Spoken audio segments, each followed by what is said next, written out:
Salut à tous. Alors on commence par une nouvelle affaire qui pourrait branler Aston Martin et Mercedes. Les autorités se penchent sur un accord entre Aston Martin et Wolff de possibles suspicions de délit d'initié. Oh là là.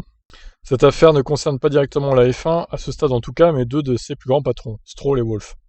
Le propriétaire d'Aston Martin et le patron de Mercedes ont en effet quelques intérêts en commun et c'est pourquoi les autorités boursières européennes enquêtent sur une transaction. Le journal de Montréal rapporte que le BaFin, le gendarme des marchés boursiers allemands, s'est penché en novembre 2020 sur l'achat d'actions d'Aston Martin par Toto Wolff. Le motif de cet examen était de possibles suspicions de délit d'initié. Le dossier a par la suite été transféré pour examen à la Financial Conduct Authority au Royaume-Uni, car les actions d'Aston sont cotées à la bourse de Londres.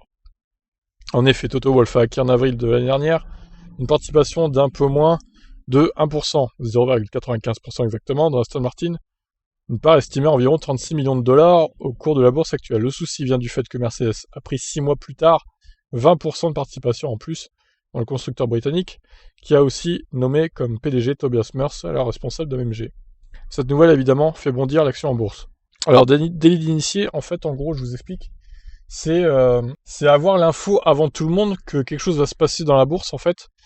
Donc, ils accusent Toto Wolff d'avoir été mis au courant avant que Mercedes prendra une part importante dans Aston Martin et que du coup l'action montait. Donc évidemment ça arrange Wolff parce qu'il a pris des parts et du coup l'action monte. Du coup il gagne encore plus de pognon quoi. Toto Wolff était-il au courant de ce qui allait se passer? Non, nous ne sommes pas au courant d'aucune action du genre. Toutes les divulgations nécessaires ont été faites aux autorités financières britanniques au moment approprié. Répond Bradley Lord, responsable communication de Mercedes, au journal québécois. Monsieur Wolff et Monsieur Stroll sont des amis et partagent parfois des arrangements de voyage vers et au retour du Grand Prix. Ce fut le cas à Melbourne en mars 2020.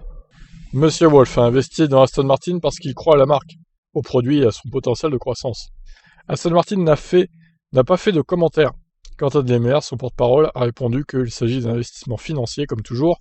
Nous ne faisons de commentaires sur aucune procédure interne qui a été tenue. Monsieur Wolff est un partenaire de confiance de Daimler AG, à travers leur coactionnariat dans l'équipe de F1 et de Mercedes depuis 2013. Bref, ils réagissent pas vraiment en fait.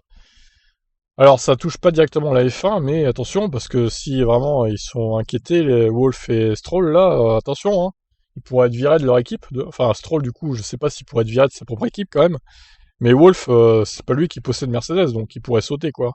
Donc attention à surveiller cette affaire. Bon après voilà, ça faisait 6 mois qu'il avait pris des actions, Toto Wolff, je pense pas qu'il ait été mis au courant avant tout le monde quand même. 6 mois, ça me paraît énorme. Ça aurait été un mois avant, je dis pas à la limite, voire 2 mois peut-être. Mais 6 mois, bon, ça me paraît un délai assez raisonnable. Je pense pas qu'il était au courant que ça allait se faire, hein. Donc bon, j'espère pas pour lui en tout cas. Sinon, il va y avoir quelques ennuis. De toute façon, ils vont enquêter, on verra bien, hein. Je vous laisse réagir. Ciao, ciao.